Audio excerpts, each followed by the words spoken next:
ಚಿಕ್ಕಬಳ್ಳಾಪುರ ನಗರದ ಹೊರವಲಯದಲ್ಲಿರುವ DGS world ಶಾಲೆಯಲ್ಲಿ ಇಂದು ವಿಜ್ಞಾನ ವಸ್ತು ಪ್ರದರ್ಶನ ಅದ್ದೂರಿಯಾಗಿ ನಡೆಯಿತು. ಪರಿಸರ ಸಂರಕ್ಷಣೆ, ಇಸ್ರೋ, ತ್ಯಾಜ್ಯ ವಿಲೇವಾರಿ, ನೈಸರ್ಗಿಕ ಕೃಷಿ, ಮಳೆ ನೀರು ಸಂಗ್ರಹ, ಭೂಕಂಪ ಎಚ್ಚರಿಕೆ ಯೋಜನೆ, ತ್ಯಾಜ್ಯ ನೀರು ಶುದ್ಧೀಕರಣ, ಔಷಧೀಯ ಸಸ್ಯಗಳು ಸೇರಿದಂತೆ ಹಲವು ವಿಜ್ಞಾನಾಧಾರಿತ ಮಾದರಿಗಳನ್ನು ವಿದ್ಯಾರ್ಥಿಗಳು ಸ್ವಂತ ತಯಾರಿಸಿ ಪ್ರದರ್ಶಿಸಿದರು. ಜಂಕ್ ಫುಡ್ನಿಂದ ಆರೋಗ್ಯದ ಮೇಲೆ ಉಂಟಾಗುವ ದುಷ್ಪರಿಣಾಮಗಳು ಮತ್ತು ಪೌಷ್ಟಿಕ ಆಹಾರದ ಮಹತ್ವವನ್ನು ಪುಟಾಣಿ ವಿದ್ಯಾರ್ಥಿಗಳು ಮಾದರಿಗಳ ಮೂಲಕ ಪೋಷಕರಿಗೆ ವಿವರಿಸಿದ್ರು ವಿಶೇಷ ಆಕರ್ಷಣೆಯಾಗಿತ್ತು. ಶಾಲೆಯ ಪ್ರಾಂಶುಪಾಲೆ ದೀಪಿಕಾ ಶರ್ಮಾ ಮಾತನಾಡಿ, ಪುಸ್ತಕದ ಜ್ಞಾನದ ಜೊತೆಗೆ ಪ್ರಾಯೋಗಿಕ ಕಲಿಕೆ ವಿದ್ಯಾರ್ಥಿಗಳಲ್ಲಿ ವಿಜ್ಞಾನದ ಬಗ್ಗೆ ಹೆಚ್ಚಿನ ಆಸಕ್ತಿ ಮತ್ತು ಅರಿವು ಮೂಡಿಸುತ್ತದೆ. ಇಂತಹ ಪ್ರದರ್ಶನಗಳು ಅವರ ಪ್ರತಿಭೆ ಹಾಗೂ ಸೃಜನಶೀಲತೆಯನ್ನು ಹೊರತರುವ ಎಂದು ಹೇಳಿದರು. ಶಿಕ್ಷಕಿ ಮಾಧವಿ ಮಾತನಾಡಿ, ಕಲಿಯಿನಲ್ಲಿ ಪರಿಕಲ್ಪನೆಯಡಿ ಸೈನ್ಸ್ ಎಕ್ಸಿಬಿಷನ್ ಆಯೋಜಿಸಲಾಗಿದ್ದು, ಪರಿಸರ ಸಂರಕ್ಷಣೆ ಮತ್ತು ಪ್ರಕೃತಿ ಉಳಿವಿನ ಬಗ್ಗೆ ವಿದ್ಯಾರ್ಥಿಗಳಲ್ಲಿ ಜಾಗೃತಿ ಮೂಡಿಸುವ ಉದ್ದೇಶ ಹೊಂದಿದೆ ಎಂದು ತಿಳಿಸಿದರು. ವರದಿ Salahuddin, Chikkaballapur. I am Deepika Sharma, Principal VGS World School. Today is a PTM for the children for grade 1 to 7. It is the first PTM of the year. As you must be seeing and watch that the parents as well as the students are very excited. The purpose of keeping a PTM and the science expo together is that the parents want to see how the children are doing. But when they see the test papers, it is a little difficult to analyze the marks when they see the paper, because someone might get 8 out of 10 or maybe 10 out of 10. But we cannot judge a child by the marks written on the paper. But when they are doing the hands-on activities, it gives a lot of insight into the content, knowledge and participation of the child. What I am seeing here, the children are so excited to tell about all the projects that if I give a question to them regarding the same, they might be not able to answer that. But when they are explaining me the project in their own words, they are able to explain each and every project properly. So the purpose of this exhibition, I hope to do it on and off very frequently, so the children understand that they can learn properly and they should not hate the books. So instead of doing the book first and doing the project, it should be vice versa, to understand the concept in a better way. It is not an experiment which I am doing for the first time.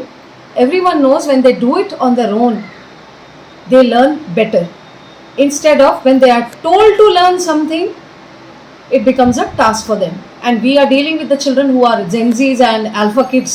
So they are not into books like our generation or the millennials. They want to do it on their own way. So it means we have to give them a slight freedom to express themselves. And definitely better work is going to come up and they will learn. I have high hopes on Gen Zs and high hopes on the Alpha kids. I believe they will learn better than us and will be able to explain the things not in a rote learning way, but in a hands-on experience, how they are doing it right away in the school right now. Thank you so much. ನಮಸ್ಕಾರ, ನನ್ನ ಹೆಸರು ಮಾಧವಿ. ನಾನು BGS ಇನ್ಸ್ಟಿಟ್ಯೂಷನಲ್ಲಿ ಕೆಲಸ ಮಾಡ್ತಾ ಇದ್ದೀನಿ. ಇವತ್ತು ನಮ್ಮ ಶಾಲೆಯಲ್ಲಿ ಸೈನ್ಸ್ ಎಕ್ಸಿಬಿಷನ್ ಎಕ್ಸ್ಪೋನ ನಡೆಸ್ತಾ ಇದ್ವಿ. ಕಲಿನಲ್ಲಿ ಅನ್ನೋ ಕಾನ್ಸೆಪ್ಟ್ನ ಇಟ್ಕೊಂಡು ಮಾಡ್ತಾ ಇದ್ವಿ. ಮಕ್ಕಳು ಬರೀ ನಾವು ಕ್ಲಾಸ್ ರೂಮ್ಸಲ್ಲಿ ಪಾಠ ಮಾಡೋದಲ್ದಿರ ಅವರೇ ಮಾಡಿ, ಅವರೇ ಕಲಿತು, ಅವರೇ ಎಲ್ಲ ವಿಜ್ಞಾನದ ಕಾನ್ಸೆಪ್ಟ್ಸ್ನ ಅರ್ಥ ಮಾಡ್ಕೊಳ್ಳಿ, ಎಲ್ಲ ವಿಷಯಗಳನ್ನ ಅವರೇ ಮಾಡಿದಾಗ ಕ್ಲಾಸ್ ರೂಮಲ್ಲಿ ಬರೀ ಕೇಳೋದ್ರಿಂದ ಎಷ್ಟು ಅರ್ಥ ಮಾಡ್ಕೊತೀವೋ, ಬಟ್ ಅವರೇ ಮಾಡಿದಾಗ ಇನ್ನೂ ತುಂಬ ಚೆನ್ನಾಗಿ ಅರ್ಥ ಮಾಡ್ಕೊತಾರೆ. ಅದಕ್ಕೋಸ್ಕರ ಮಕ್ಕಳ ಕೈಲಿ ನಾವಿದೆಲ್ಲ ಮಾಡಿಸ್ತಾ ಇದ್ದೀವಿ. ತುಂಬ ಇಂಟ್ರೆಸ್ಟಿಂದ ಎಲ್ಲರೂ ಮುಂದೆ ಬಂದು ತುಂಬ ಕಷ್ಟವಾದ ಎಕ್ಸ್ಪೆರಿಮೆಂಟ್ಸ್ನೆಲ್ಲ ಮಾಡಿದ್ದಾರೆ, ತುಂಬ ಕ್ರಿಯೇಟಿವ್ ಆಗಿ ಮಾಡಿದ್ದಾರೆ. They have all learn. ಅವರಿಂದ ತುಂಬ ನಾವು ಕಲ್ತ್ಕೊಂಡಿದ್ದೀವಿ. ಸೊ ವಿಲ್ ಕಂಟಿನ್ಯೂ, ಇದನ್ನು ಮುಂದೆನೂ ಈ ಥರ ಮಾಡ್ತೀವಿ. ಆ್ಯಂಡ್ ಒಂದು ತುಂಬ ಮುಖ್ಯವಾದ ನಾವು ವಿಷಯ ಏನು ಇನ್ಕ್ಲೂಡ್ ಮಾಡಿದ್ವಿ ಅಂದರೆ, ಎಲ್ಲೂ ನಾವು ಜಾಸ್ತಿ ಥರ್ಮೋಕೋಲ್ಸ್ ಯೂಸ್ ಮಾಡಿಲ್ಲ. ಬೇಸಿಕಲಿ ವಿ ಆರ್ ಎನ್ವಿರಾನ್ಮೆಂಟ್ಗೆ ಯಾವ್ದು ತುಂಬ ಒಳ್ಳೆಯದಾಗುತ್ತೋ ಅಂಥ ಮಟೀರಿಯಲ್ಸ್ನ ಯೂಸ್ ಮಾಡ್ಕೊಂಡಿದ್ವಿ. ಆ್ಯಂಡ್ ಆಲ್ಸೋ ಅದೆಲ್ಲ ಡಿಸ್ಕಾರ್ಡ್ ಮಾಡುವಂಥ ಮಟೀರಿಯಲ್ಸ್ನ ಯೂಸ್ ಮಾಡಿದ್ವಿ, which is all environmental friendly ಐಟಮ್ಸ್ನ ಯೂಸ್ ಮಾಡಿದ್ವಿ.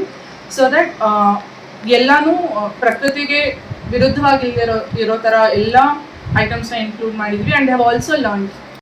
ತುಂಬ ಎನ್ವಿರಾನ್ಮೆಂಟ್ ಪೊಲ್ಯೂಷನ್ ಆಗ್ತದೆ, ಗ್ಲೋಬಲ್ ವಾರ್ಮಿಂಗ್ ಆಗ್ತದೆ. ಇದನ್ನೆಲ್ಲ ಅವರು ಮಾಡೋದ್ರಿಂದ ಅವ್ರಿಗೂ ಅವೇರ್ನೆಸ್ ಕ್ರಿಯೇಟ್ ಆಗುತ್ತೆ. ಮುಂದಿನ ಜನ್ರೇಷನ್ಗೆ ನಮ್ಮ ಪ್ರಕೃತಿ ತುಂಬ ಇಂಪಾರ್ಟೆಂಟ್.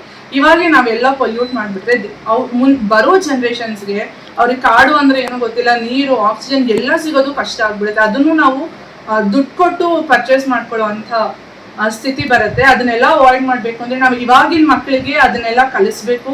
ನಮ್ಮ ಪ್ರಕೃತಿ ಎಷ್ಟು ಮುಖ್ಯ ಅನ್ನೋದು ತಿಳಿಸ್ಬೇಕು. ಅದರಿಂದ ತುಂಬ ಆ ಥರ ವಿಷಯಗಳನ್ನ ತಗೊಂಡು ತುಂಬ ಎಕ್ಸ್ಪೆರಿಮೆಂಟ್ಸ್ ಮಾಡಿದ್ದಾರೆ. ನಮ್ಮ ಪ್ರಕೃತಿನ ಉಳಿಸೋಣ, ಬೆಳೆಸೋಣ ಮತ್ತು ಎಲ್ಲ ಥರದ ವಿಜ್ಞಾನದ ವಿಷಯಗಳನ್ನ ಕಲಿಯೋಣ ಅನ್ನೋ ಉದ್ದೇಶದಿಂದ ಈ ಸೈನ್ಸ್ ಎಕ್ಸಿಬಿಷನ್ನ ಮಾಡ್ತಾ ಇದ್ದೀವಿ.